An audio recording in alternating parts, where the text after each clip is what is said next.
butiran batu yang subhanallah besar.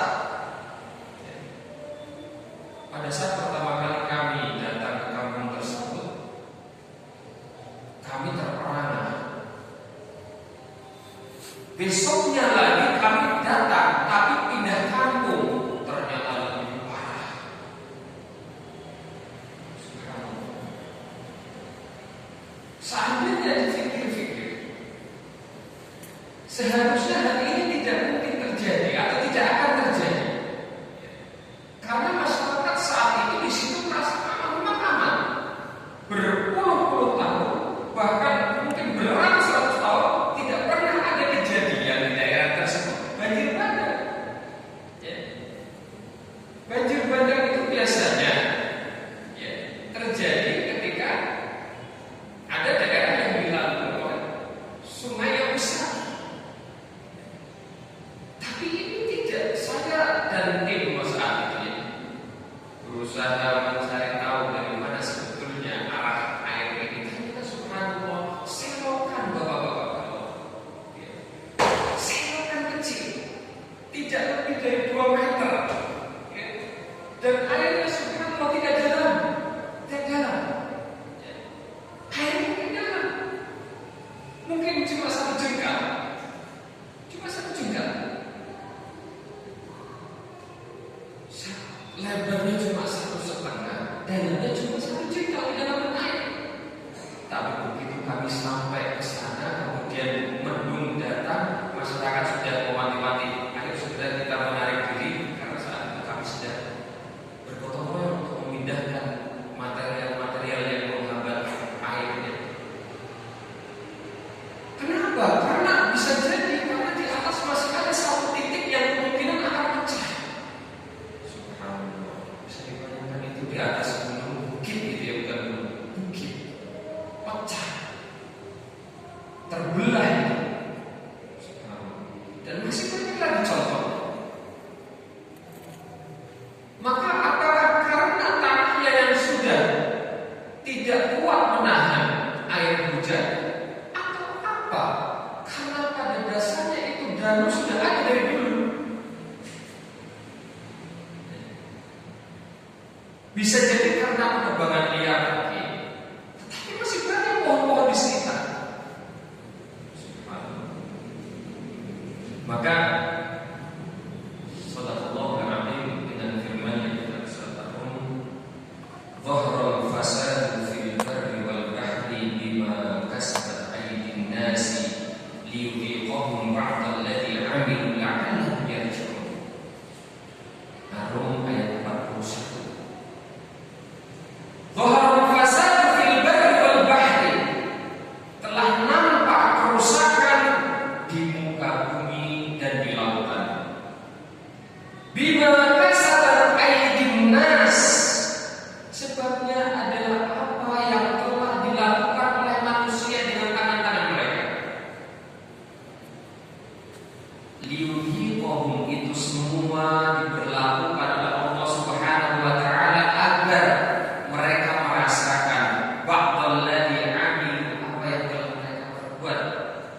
La'allahum yarji'un, semoga mereka mau kembali. Al-Imam As-Sa'di mengomentari ayat ini dengan perkataan beliau, ista'lana al-fasad. Ista'lana itu kalau kita artikan dalam bahasa Indonesia itu dipaksakan untuk menyebar secara masif. Artinya kerusakan memang betul-betul disebarkan, dilakukan penyebarannya. Allah timpahkan memang fil barri wal bahri, di muka bumi dan di lautan. Dalam bentuk apa? Dilanjutkan oleh beliau, fasadu ma'ayishihim wa nafsiha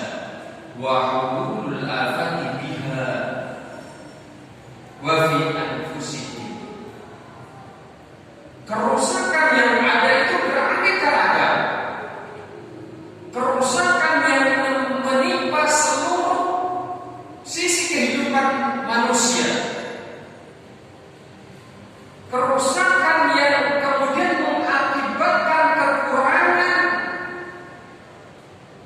di semua sisi kehidupan manusia. Kerusakan yang itu di dalamnya ada banyak hal masuk yang merupakan itu perusak kehidupan ini. Bahkan sampai pun kerusakan itu menimpa masing-masing dari diri-diri manusia. Jadi tidak hanya bencana alam.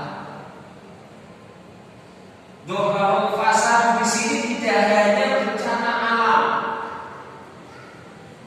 bahkan sampai pun penyakit-penyakit,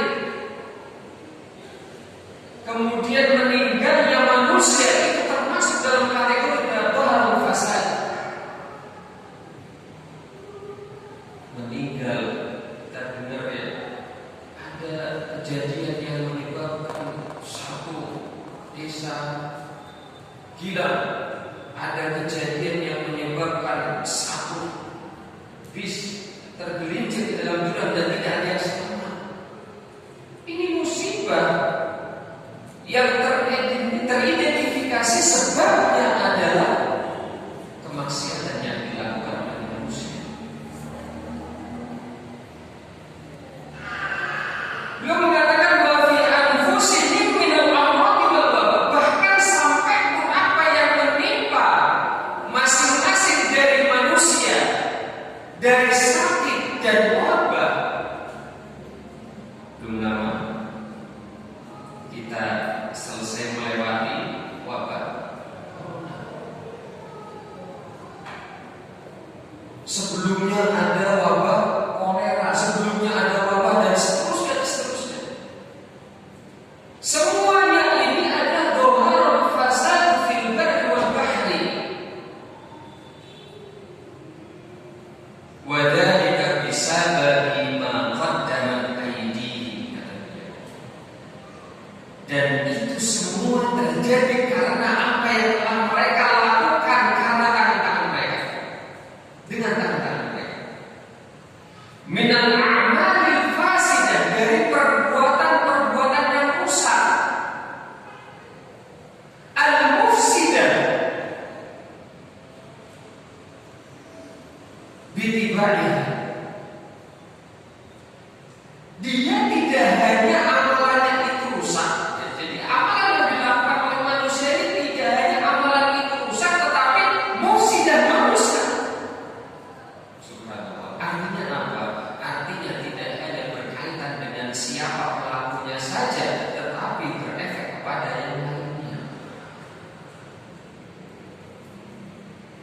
Dia rusak dan merusak. Kemudian beliau melanjutkan di dalam komentar beliau terhadap lanjutan ayat ini, lidziqhum ba'dalladzi 'amilu, agar manusia itu merasakan sebahagian. Ba'd itu sebagian kecil, berarti masih ada yang lebih besar lagi. Kapan? Kalau yang sebagian kecil ditimpakan di dunia, berarti sebagian besar akan dihadapkan pada manusia kapan di hari akhirat kelak. Liyudhiqhum ba'dalladzi 'amilu, agar mereka merasakan sebagian kecil apa yang mereka telah lakukan. Maksudnya adalah liya'lamu annal mujazi 'alal a'mal. Maksudnya apa? Maksudnya agar manusia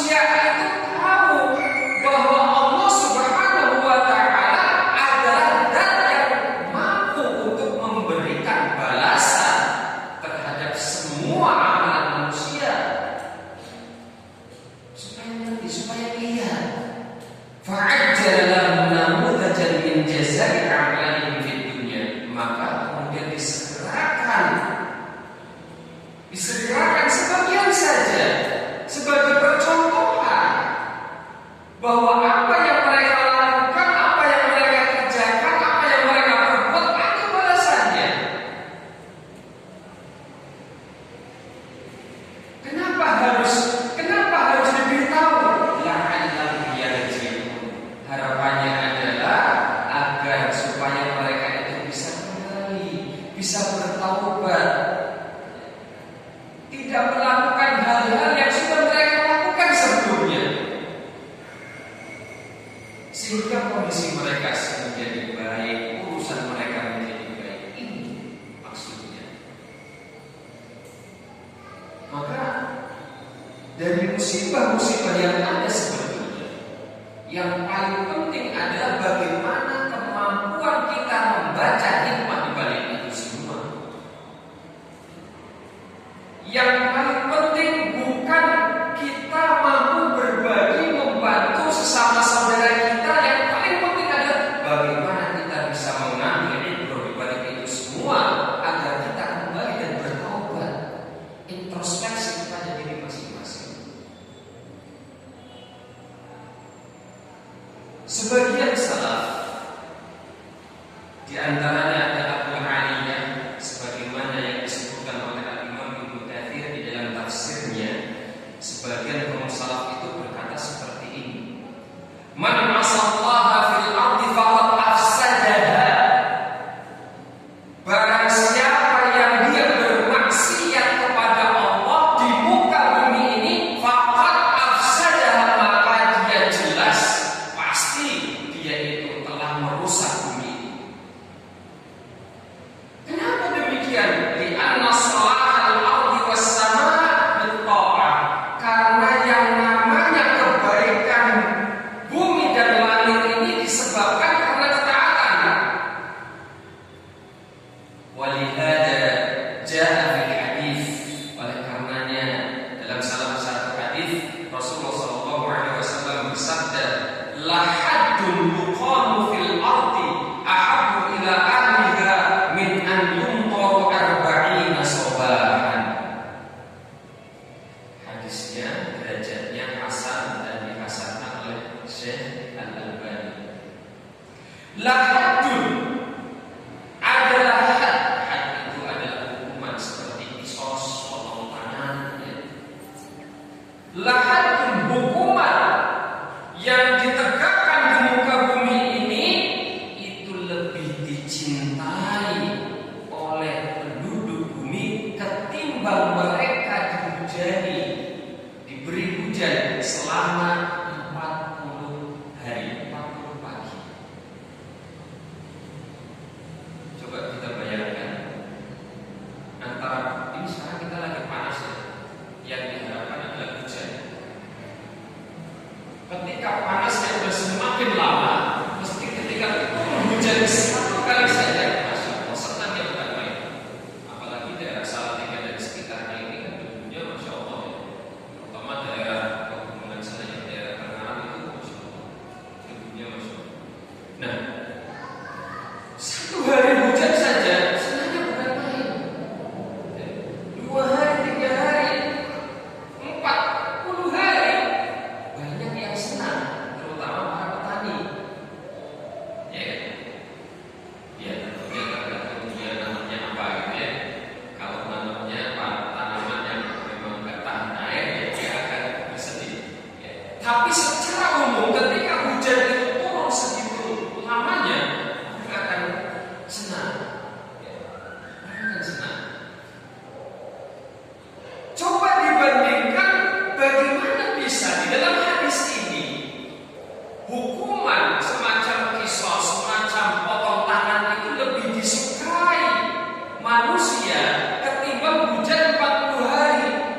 Ini satu hal yang tidak seimbang tentunya. Betul tidak? Sesuatu yang positif menurut akal manusia yaitu hujan sekian banyaknya, dibandingkan dengan sesuatu yang negatif menurut akal manusia. Betul tidak? Tetapi Rasulullah SAW membandingkan keduanya, bahkan memenangkan apa yang seharusnya menjadi sesuatu yang negatif menurut akal manusia. Ternyata disebutkan berikutnya wadhalika, karena li'annal hududa idza qudimat inkafan nas, karena yang namanya hudud, hukuman yang seperti kisos dan lain sebagainya itu, ketika ditegakkan inkafan nas, mesti orang itu akan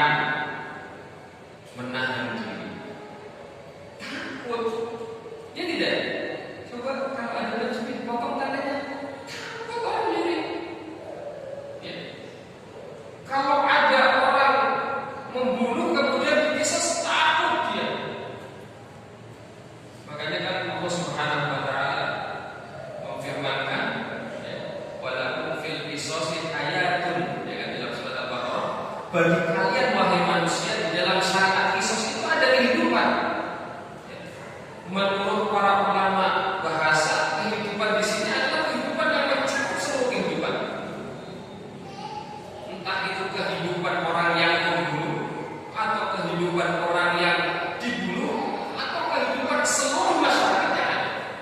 Kok bisa? Iya. Kenapa bisa kehidupan orang yang dibunuh? Iya. Orang ketika dia itu sudah ada niatan untuk membunuh, kok dia tahu kalau saya membunuh saya dikisos gak jadi bunuh. Kalau gak jadi bunuh, apakah ada yang terbunuh? Gak ada. Nah, kalau masing-masing anggota masyarakat ini berpikir kalau saya membunuh saya dikisos, maka apa yang terjadi? Keamanan, tidak ada orang saling bunuh.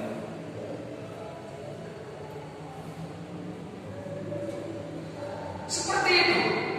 Jadi meskipun nampaknya itu negatif menurut takaran pikiran manusia, tapi ternyata ini lebih disukai. Kenapa? Meskipun dia negatif, tapi begitu dilaksanakan orang akan mikir, gak jadi saya melakukan ini, gak jadi saya melakukan itu. Sampai pun manusia pada saat itu ketika memang tahu ada kisos, ada potong tangan atau hukuman-hukuman yang lainnya, dia akan tidak mau bermaksiat. Dia akan tinggalkan kemaksiatan. Ya. Wa idza turikatil ma'asi, dan ketika maksiat itu ditinggalkan, karena dzalika sababun fi husulil barakati minas samai wal ardh. Maka ketika kemaksiatan ditinggalkan, apa yang terjadi? Akan turun keberkahan di muka bumi ini dan di langit. Dan ini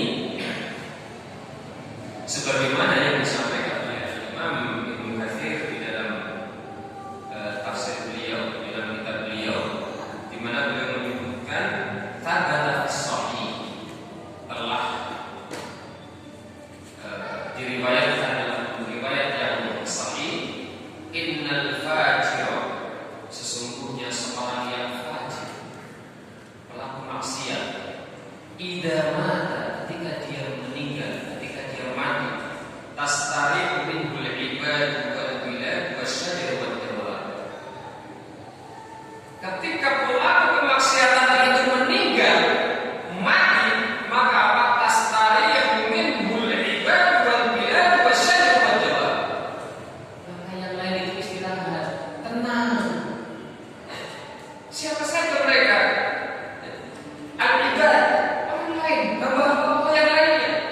Wal bilad, negerinya juga ikut istirahat, gak mikirin dia, tidak merasakan efek negatif dari perbuatan kemaksiatannya. Bahkan sampai pun asyajar, pepohonan, pepohonan, sampai pepohonan dikatakan ikut istirahat, ikut tenang, gara-gara matinya melakukan pendosa ini. Wajawab, bahkan sampai pun ternak, hewan-hewan merasakan manfaat kematiannya dari kematian dari pelaku dosa ini. Bahkan disebutkan dalam salah satu riwayat di mana Imam Ahmad mengatakan bahwa pada suatu ketika, pada satu masa, ada seseorang yang menemukan satu kemasan, saratan min habbin fiha habbin.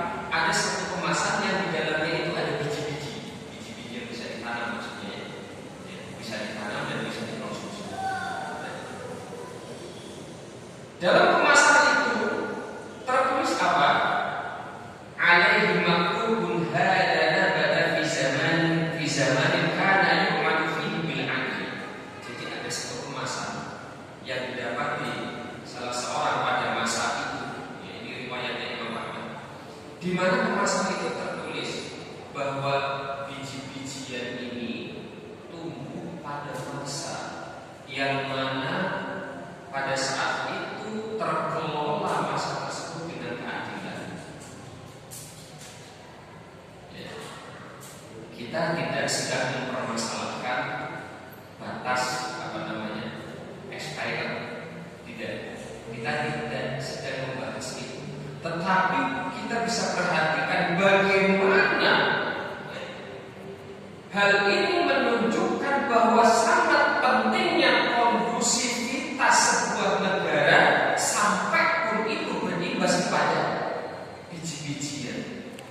benih yang akan ditanam. Sesuatu yang sangat berlebih ketika biji-bijian itu siap ditanam dalam kondisi negara itu kondusif, aman, tentram, loh jinawi, apa istilahnya, atau tentram kertora harjo gitu ya, betul ya, betul ya. Nah, kalau istilahnya orang mana itu daerah Sumbawa sana sama pokoknya ya kayak gitu ya. Banyak. Nah, benih yang siap ditanam saja itu akan sangat berharga manakala kondisi negara yang akan ditanam di situ benih tersebut itu sangat berharga sekali. Ketika kondisi negara tersebut tentram, aman, damai, sentosa, masyarakatnya baik semua, makanya perlu dicatat di sini oleh yang saat itu hidup, hada nabata fi zamanin kana yu'malu fihi bil 'adl. Sampai ke masa itu ada tulisannya, subhanallah. Benih ini pernah tumbuh subur di saat masa yang mana saat itu dikelola dengan keadilan. Subhanallah. Artinya apa? Kebaikan dan keburukan itu memiliki efek, berefek kepada semua yang ada di lingkup keburukan dan kebaikan tersebut. Ma'asyiral muslimin rahimakumullah jami'an. Allah Subhanahu wa taala melalui banyak ayat-ayat yang menjelaskan bahwasanya Allah menurunkan hukuman, menurunkan iqab kepada para umat-umat sebelum umat Nabi Muhammad SAW disebabkan oleh kemaksiatan yang dilakukan. Disebut di sana bahwa Allah Subhanahu wa taala menenggelamkan kaum Fir'aun. Disebut di sana bahwa kaum Nabi Nuh juga ditenggelamkan, digulung dengan angin topan. Ya. Disebut di sana bahwa kaum Ad juga ditimpakan angin yang pada saat itu menyebabkan tidak ada terjadi pertanian yang subur, mati semua pertanian saat itu. Dan masih banyak yang lainnya. Dan inilah apa yang ingin disampaikan melalui Quran Allah Subhanahu wa taala dalam surat Al-Ankabut ayat 40. Fakullan akhadna bidanbihi faminhum man arsalna 'alaihi hasiba wa minhum man akhadathu as-sayhatu wa minhum man khasafna bihi al-ardha wa minhum man aghraqna wa ma kana Allahu liyadhlimahum walakin kanu anfusahum yadhlimun. Fakullan akhadna bidanbihi, maka masing-masing akhadna bidanbihi, kami hukumi, kami iqab, kami berikan hukuman sesuai dengan dosanya.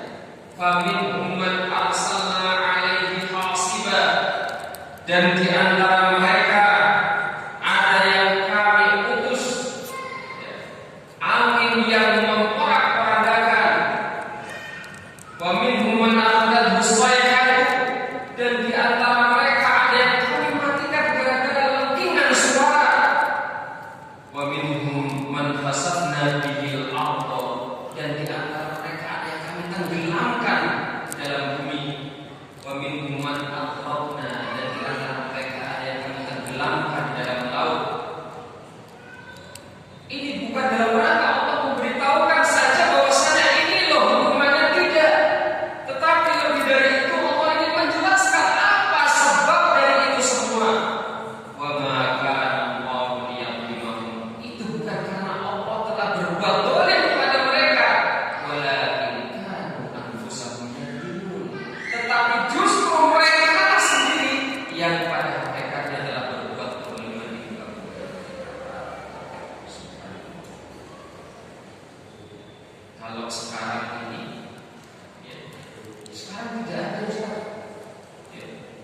Satu kampung mati semua, satu negara hilang semua.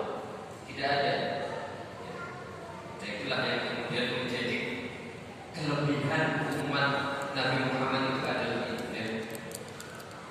Tetapi jangan dikira bahwasanya berarti kita ini tidak lebih buruk daripada umat-umat sebelum Nabi Muhammad. Tidak. Ya. Bahkan dari ayat tadi bisa kita simpulkan sebagaimana para ulama juga mengatakan fakana dzunub wal ma'asi sababan fi halakil umamil madiyah. Bisa kita simpulkan bahwasanya yang namanya dosa dan kemaksiatan itu menjadi sebab kebinasaan, kerusakan para umat-umat terdahulu. Wahyallati tuhlikul umamal lahiqah. Dan hal yang serupa itulah yang juga akan membinasakan umat setelah mereka. Siapa umat setelah mereka? Kita. Mungkin tidak ada kejadian tadi hilang satu negara, mati satu negara, tidak ada. Tenggelam satu negara, tidak ada. Tapi kita bisa lihat. Wa innama nushahiduhu al-yawma wa nasma'uhu min al-uqubat bil umam al-mu'asirah fihi akbaru zajirin wa 'aqabu wa'idin lana. Yang kita lihat, yang kita dengar, apa yang menimpa penduduk bumi saat ini, itu sudah cukup untuk menjadi pengingat buat kita, penasehat buat kita. Coba yang terdekat, apa yang terjadi dengan bumi ini? Kejadian yang menghebohkan dunia ini apa yang terdekat dan masih berlangsung sampai dengan saat ini? Palestina, negeri Palestina. Perang nggak pernah putus, apa pernah putus? Dari zaman saya kecil, saya dengar apa itu? Dunia dalam berita, ya, itu masih Yasser Arafat terkenal itu, ya. Sampai dengan sekarang itu nggak pernah putus perang itu. Belum lagi sebelumnya ada perang Teluk, ada perang Afghanistan, ada perang-perang yang lain. Ini perang-perang yang kemudian sangat menakutkan sebetulnya di Indonesia setelah tahun 45. Ya, mungkin peperangannya sedikit. Ya, sebelumnya peperangan juga. Kita lihat peperangan yang terjadi. Inilah yang kemudian dikatakan oleh para ulama untuk kita itu mengambil pelajaran di balik itu semua. Bisa kita lihat ini peperangan subhanallah. Peralatan perang yang canggih-canggih. Ya tidak.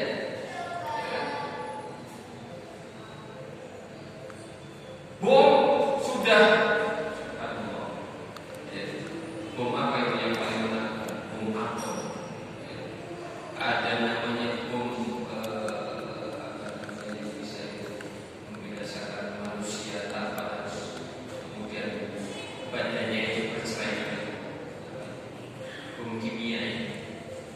Kita lihat roket-roket itu, misil-misil yang diluncurkan. Itu apakah sampai dengan saat ini ada benteng yang bisa menahan itu? Zaman para sahabat dulu, zaman sebelum adanya tank dan peralatan-peralatan apa itu kalau istilah kita alutsista, itu semua ada. Pakainya panah, pakainya tombak, itu kira-kira ditahan pakai benteng dan sampai itu panah, ya kan? Tapi sekarang benteng terbuat dari ini, bisa ada bayi bilas dan kita tidak berdoa. Bisa di sini ada berada saja. Bisa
Ini salah satu gambaran